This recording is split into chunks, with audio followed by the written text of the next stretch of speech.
Irmãos, boa noite. Graça e paz, é uma alegria estar aqui com os irmãos nessa noite. Amém? A gente vai finalizar essa noite a série de mensagens sobre a voz da cruz. A gente vai falar sobre os últimos 2 brados que são ditos na cruz, dando uma ênfase maior ao penúltimo brado, que é está consumado. Amém, irmãos? Obrigado, Carlinhos. Então, vou convidar os irmãos a abrirem comigo no Evangelho de João, capítulo 19, verso 30.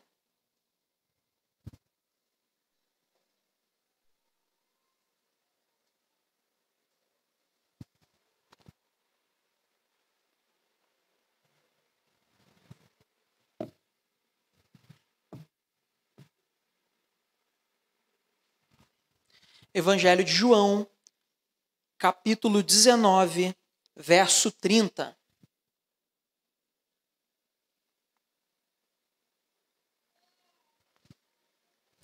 Que diz o seguinte: tendo provado, Jesus disse, está consumado.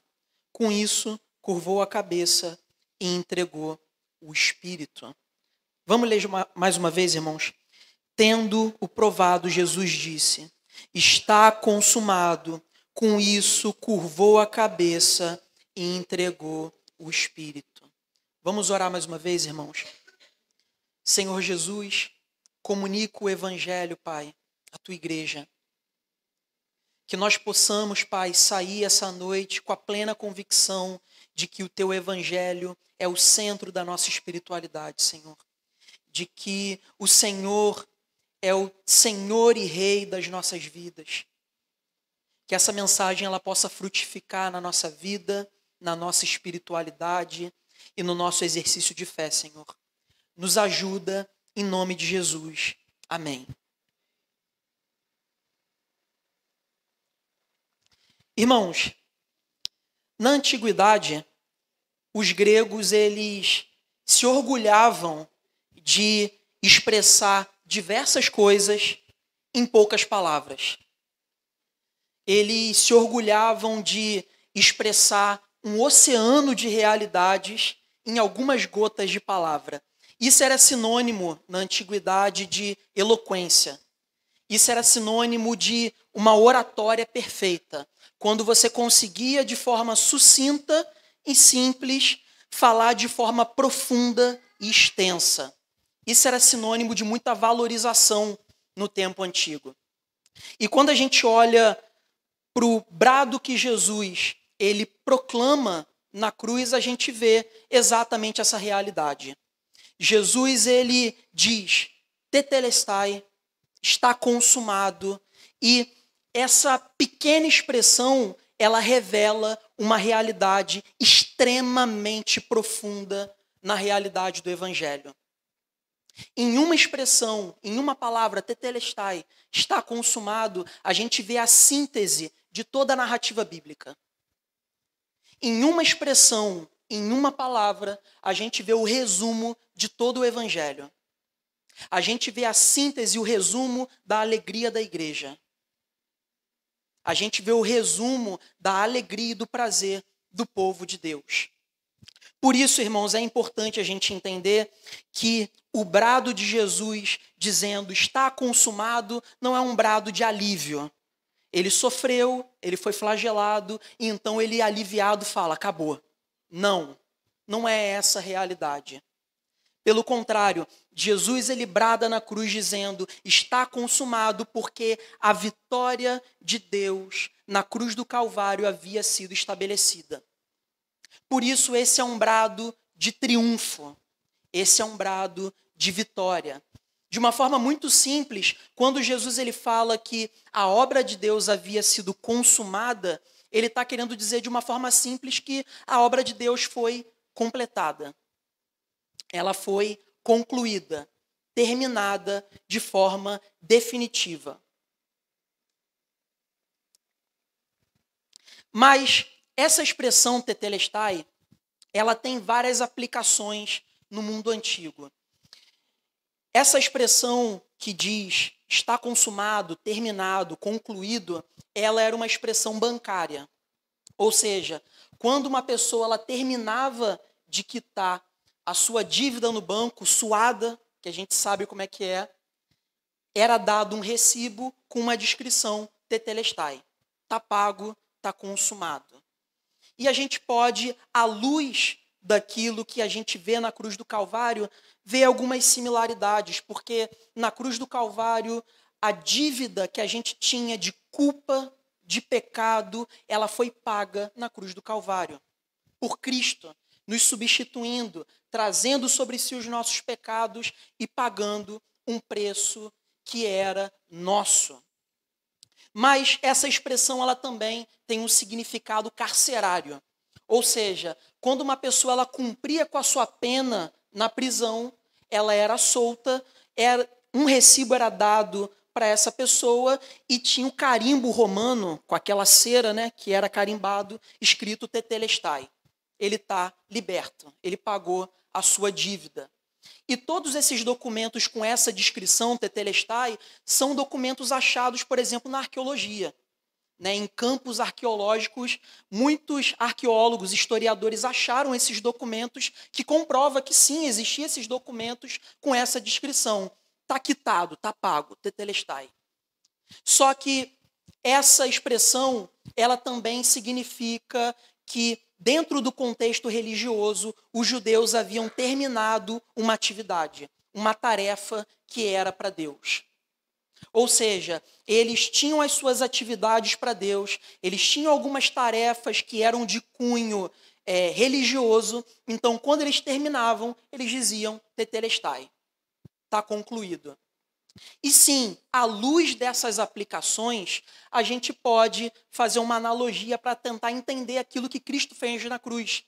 Nós também estávamos presos pelo jugo do pecado. E fomos libertos em Cristo Jesus para viver uma vida de santificação, para viver uma vida de relacionamento com Deus. Cristo, na cruz do Calvário, também concluiu e finalizou a tarefa que o Pai havia estabelecido para ele. Sim, também nós podemos lançar luz à cruz nessas aplicações históricas. Mas a grande realidade é que, apesar dessas aplicações históricas da palavra tetelestai, lançando luz para aquilo que Jesus fala, dizendo que está consumado, essas realidades elas não esgotam o sentido de estar consumado. Por isso, o teólogo Arthur Pink, ele fala que quando Jesus ele brada, está consumado, o significado dessa expressão é extremamente profundo. Porque envolve toda a narrativa bíblica, todas as profecias que falavam acerca do Messias, que falavam acerca do sofrimento que o Messias deveria padecer. Fala sobre os sinais ao longo da história bíblica, através dos pais, até a plenitude dos tempos, aonde Jesus ele entrega a sua vida. Então, tudo isso envolve o estar consumado. Jesus ele finaliza o plano de Deus que foi arquitetado pelo próprio Deus desde a fundação do mundo. Desde que Deus ele se relacionava com a sua trindade na eternidade. Deus ele já havia arquitetado esse plano de redenção. E na plenitude dos tempos, Deus ele consuma esse plano na história da humanidade. Por isso que o significado de tetelestai, está consumado, é um significado que revela muita profundidade. Revela o plano de Deus na história humana, para nos redimir, para nos salvar, para nos perdoar. Então, a gente vai interpretar aqui o que está consumado significa à luz dos brados que a gente conversou aqui. Jesus, ele brada, tenho sede. Ele está querendo dizer aqui o caráter substitutivo da cruz. Ele se torna homem, sofre as nossas necessidades, ele sofre as nossas dores, ele cumpre com as exigências da lei que a gente não poderia cumprir. Ele carrega sobre si os nossos pecados. e se entrega na cruz no nosso lugar, para pagar um preço que deveria ser nosso. Jesus, ele também afirma: Deus meu, por que me desamparastes? Carregando sobre si o pecado da humanidade, ele sofreu a justa ira de Deus. Por isso ele se sentiu desamparado por Deus. Porque no lugar do favor de Deus, ele experimentou a ira de Deus. No nosso lugar. Jesus, ele também brada: Pai, perdoa-lhes, porque não sabem o que fazem. Ou seja, ele carrega os nossos pecados, ele sofre a justa ira de Deus sobre os seus ombros e perdoa e nos justifica para que, de fato, a gente possa ser reconciliado com Deus. Nós somos perdoados. Jesus, ele também afirma, vendo a sua mãe e o seu discípulo amado: mulher, eis aí o seu filho. Filho, eis aí a sua mãe. Ou seja, nós somos reconciliados com Deus e nós somos inseridos ao corpo místico de Cristo, a família espiritual de Deus. Eu gosto muito de dizer isso aqui na igreja porque essa é uma realidade para mim desde que eu cheguei aqui. Eu tenho muitos pais, mães e irmãos aqui na igreja. E é isso que Cristo compra na cruz do Calvário por nós. Ainda que a nossa família nos desampare, nós temos uma família espiritual. E ele também afirma: hoje mesmo estarás comigo no paraíso. Todos os benefícios da cruz, eles são eternos para a vida da igreja. Todos os benefícios da cruz, eles são para toda a eternidade diante de Cristo, como povo de Deus, como família espiritual de Deus. E ele finaliza no penúltimo brado dizendo: está consumado. Tetelestai, está completado, terminado a obra de Deus, revelada em mim. Por isso, no Evangelho de João, ainda no Evangelho de João, no capítulo 10, Jesus afirma: eu te glorificarei na terra, Jesus falando para Deus, completando a obra que me destes para fazer. Ou seja, Jesus está dizendo que glorifica o eterno na cruz do Calvário, cumprindo com a obra do Pai sobre a sua vida. Jesus ele já havia falado isso no capítulo 10, mas a gente vê a completude dessa obra na cruz do Calvário. Então, quando Jesus ele diz: está consumado, ele fala que a obra que foi arquitetada por Deus desde antes da fundação do mundo, que foi predita pelos profetas, que foi sinalizada por homens piedosos ao longo da história, foi consumada na plenitude dos tempos. Está consumado, terminado, finalizado. Cristo é rei sobre todas as coisas.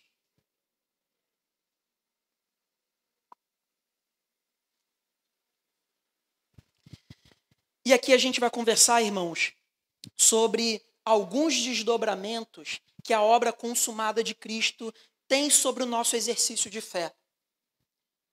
E a gente vai perceber que a obra consumada de Cristo aponta para a centralidade do Evangelho. A obra consumada de Cristo aponta para a centralidade do Evangelho.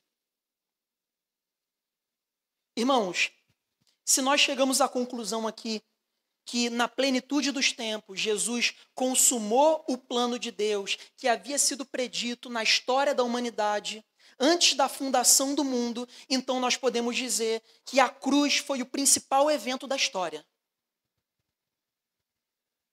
Se o plano de Deus ele foi executado na plenitude dos tempos em Cristo na cruz, então não existe evento maior do que Cristo crucificado, bradando: está consumado. Esse é o maior evento da história da humanidade. E por isso, irmãos, por ser o maior evento da história da humanidade, nós também entendemos que a mensagem da cruz, a mensagem do Evangelho é o centro, não só da narrativa bíblica, mas é o centro da nossa espiritualidade.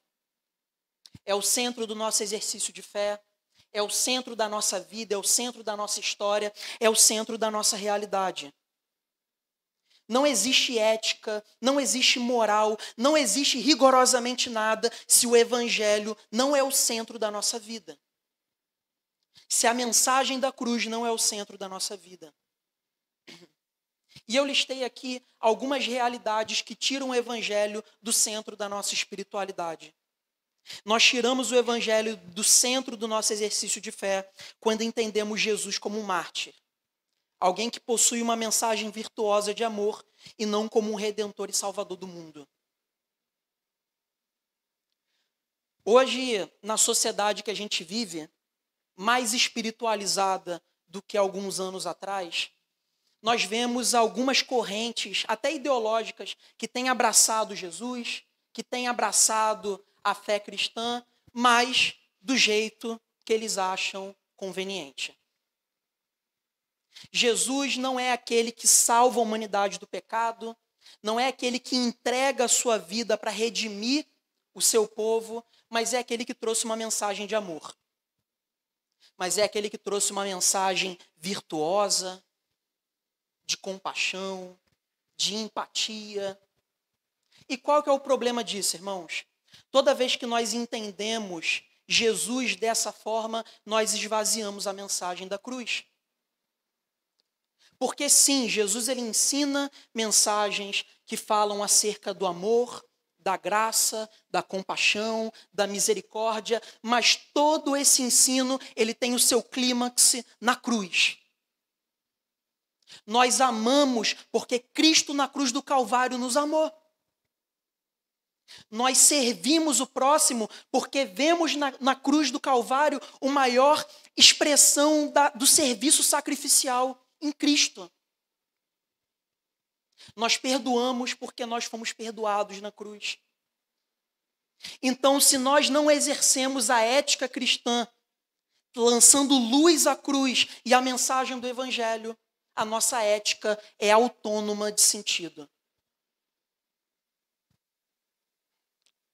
Por isso Jesus ele fala para Pedro, quando ele lava os seus pés, o seguinte: olha, você não vai entender o que eu estou fazendo aqui agora, mas vai chegar o momento em que você vai entender. Pedro não entendeu aquele serviço do lavar de pés que Jesus havia executado em Pedro, mas quando Jesus morreu na cruz do Calvário, ele entendeu. Quando Jesus morreu no Calvário, ele entendeu aquele serviço. Porque aquele serviço apontava para o serviço de cruz, para o serviço de Cristo na cruz. Então esse é o primeiro aspecto. Segundo aspecto, nós tiramos o evangelho do centro do exercício da nossa fé quando nós pregamos uma moral e uma ética que não possui graça. Essa mensagem é um pouco mais voltada para o povo de Deus. Hoje nós temos visto, irmãos, uma série de correntes, ideologias, pensamentos que têm aliciado a igreja, que têm aliciado a família, que têm aliciado os valores e os princípios cristãos. Isso é um fato, irmãos. Só que toda vez que nós usamos da nossa ética e da nossa moral, não para lançar luz à mensagem da cruz, mas para destruir quem se levanta moralmente contra a igreja, a gente não exerce a fé e a espiritualidade que a gente deveria exercer. Porque uma ética e uma moral desvirtuada de graça e da mensagem da cruz é só uma ética, uma moral vazia. Então, sim, nós como igreja devemos nos posicionar num tempo de desvirtuação. Nós devemos nos posicionar num tempo onde valores têm sido diluídos. Mas a gente deve se posicionar eticamente, moralmente diante dessas coisas, apontando para uma mensagem de graça, para uma mensagem de compaixão, para uma mensagem na cruz onde Jesus fala: perdoa-os porque não sabem o que fazem. E um terceiro aspecto que tira a mensagem do Evangelho do centro da nossa espiritualidade se dá quando passamos a entender que Cristo morreu na cruz para satisfazer as nossas vontades e não para nos salvar.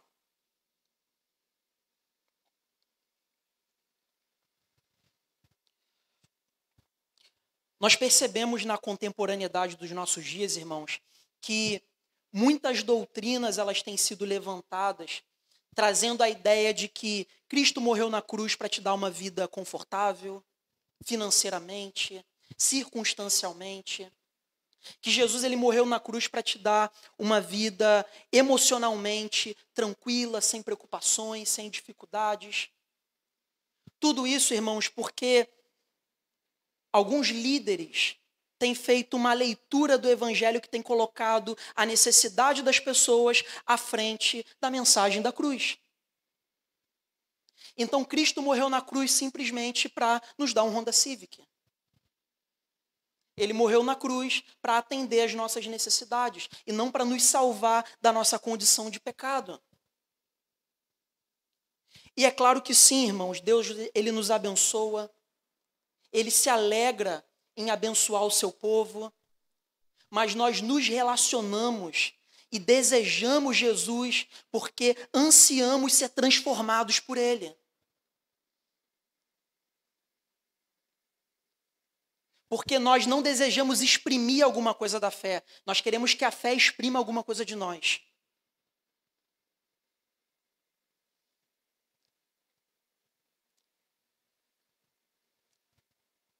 Então nós chegamos no segundo desdobramento que a consumação de Cristo na cruz, ele traz para a vida da igreja.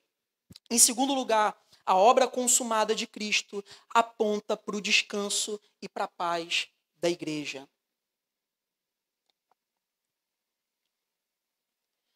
Quando Jesus afirma, irmãos, que está consumado, ele não afirma somente do ponto de vista que a obra de Deus foi concluída, mas ele também afirma que do ponto de vista a obra foi concluída de forma definitiva.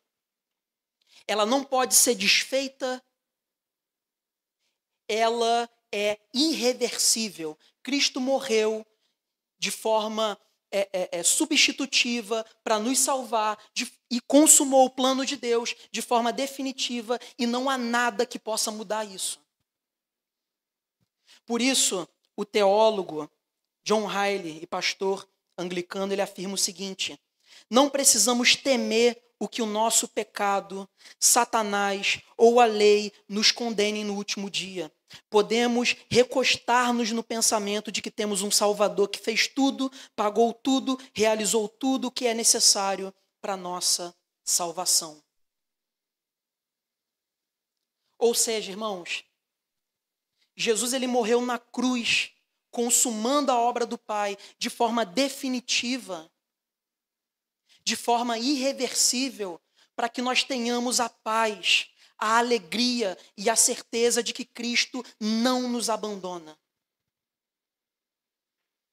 De que ainda que nós estejamos envergonhados, ainda que nós choremos, que nós nos sentimos entristecidos, quando nós olhamos para o mais íntimo lugar da nossa alma, para o nosso pecado, nós possamos olhar para a cruz, para a obra consumada de Cristo, nós possamos entender, ainda que eu seja frágil, Deus abriu um bom e perfeito caminho para me acessar o trono de graça de Deus. Porque nós temos a certeza de que a obra de Cristo, ela foi consumada e ela é definitiva. Cristo, ele nos salvou, ele abriu um bom e perfeito caminho para nós, para que a nossa fragilidade não determine a nossa vida, mas sim o próprio Deus, numa relação de íntimo amor com ele. Então, quando nós entendemos que a obra na cruz ela foi consumada, nós também temos a paz e a segurança de que Deus ele não nos desampara. E nós podemos viver em paz com isso, irmãos. Nós podemos viver em paz com isso. Por isso que o apóstolo Paulo, de forma convicta, na carta aos Romanos, no capítulo 8, ele afirma: porque eu estou certo de que nem a morte, nem a vida, nem os anjos, nem os principados, nem as potestades, nem o presente, nem o porvir, nem a altura, nem a profundidade, nem alguma outra criatura nos poderá separar o meu espírito. E comentando sobre esse texto, irmãos, D.A. Carson, ele afirma que ninguém tirou a vida dele. Ele tinha autoridade para dispor dela conforme a sua espontânea vontade. Ou seja, a gente tem falado aqui que a consumação do plano de Cristo revela a autoria de Deus na história da humanidade, dispondo do seu plano. E quando nós olhamos para o último brado, nós também percebemos isso. Porque não foi a morte que encontrou Jesus, foi Jesus que entregou o seu espírito nas mãos do Pai. Então, o tempo todo, irmãos, o tempo todo na cruz do Calvário, Deus ele agiu de forma intencional e voluntária diante do Eterno.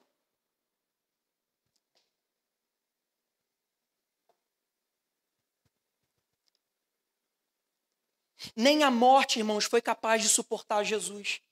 Por isso, ao terceiro dia, ele ressuscitou.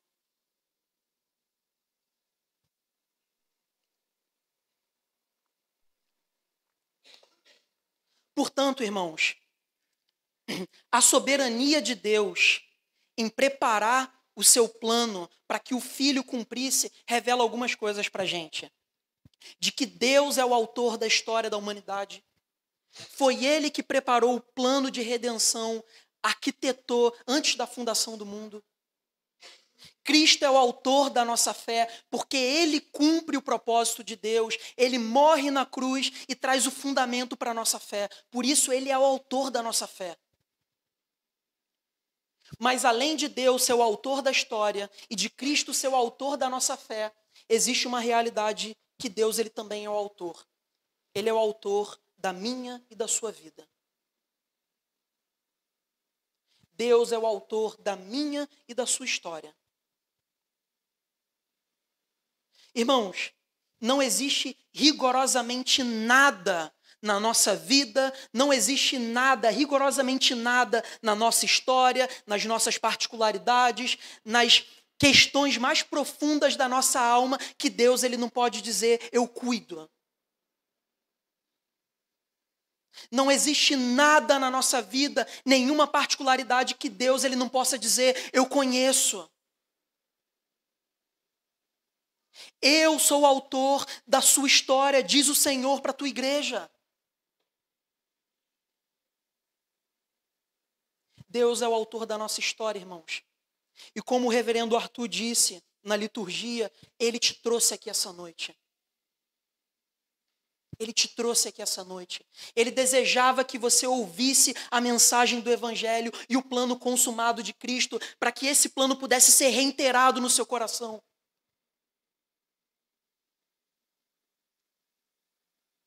Se hoje você chegou aqui essa noite, irmãos, amargurado, triste, distante de Deus, sendo determinado em sua vida pelas suas fragilidades, Cristo, ele deseja nos afirmar que ele é o autor da nossa vida. Ele abriu um bom e perfeito caminho para que nós pudéssemos acessar o Pai. Ele cuida de nós, irmãos. Um outro aspecto que o último brado da cruz ele revela, não só de que é o próprio Jesus que entrega o seu Espírito ao Pai, mas também revela que Jesus se entregando nas mãos de romanos, Jesus se entregando nas mãos do Sinédrio, Jesus se entregou nas mãos do povo sangue sedento que gritava, crucifica-o, mas depois de ter sofrido a paixão da cruz, o sofrimento da cruz, ele entrega a sua vida nas mãos de Deus. Depois de ser entregue nas mãos dos romanos e depois de ter sofrido a ira, a justa ira de Deus, agora, depois de consumado, ele entrega a sua vida nas mãos do Pai. E agora, dessa vez, ele não diz, Deus meu, ele fala, Pai, entrego nas suas mãos o meu espírito. E a mensagem que Jesus ele tem para nós essa noite é, ele sabe sobre cada particularidade da nossa vida, ele cuida sobre cada particularidade da nossa vida, ele as conhece e ele nos convida, assim como Cristo, a entregarmos a nossa vida nas mãos de Deus.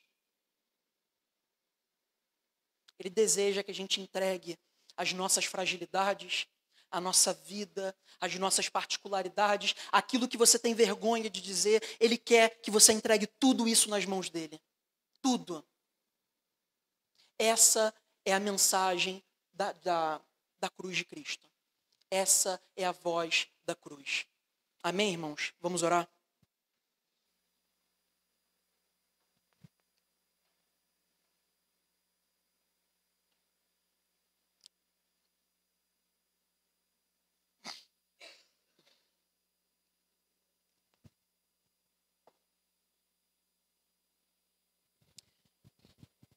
Senhor Jesus, louvado seja o teu nome, Pai.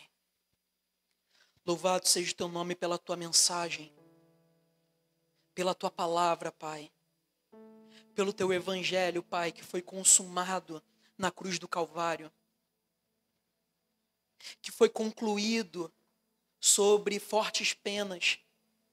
O nosso Salvador carregou a nossa dívida, o nosso pecado, as nossas angústias, a nossa fragilidade, e as venceu na cruz.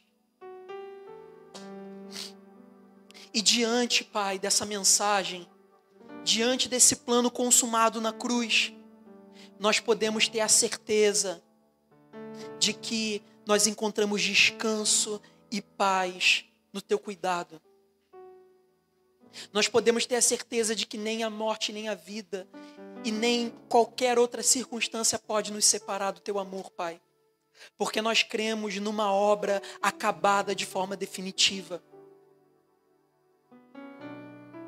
Louvado seja o teu nome, Pai, porque assim como o Senhor é autor da história, assim como o Senhor é o autor do plano de redenção para as nossas vidas, e assim como Cristo é o autor da nossa fé, o Senhor também é o autor da nossa história.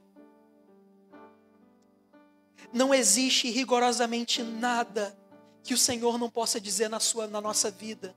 Eu cuido, eu guardo, eu conheço.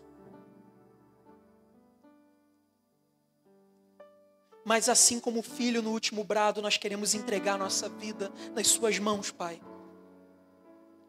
Nós queremos entregar a nossa vida, Pai, diante do Senhor, diante do teu altar.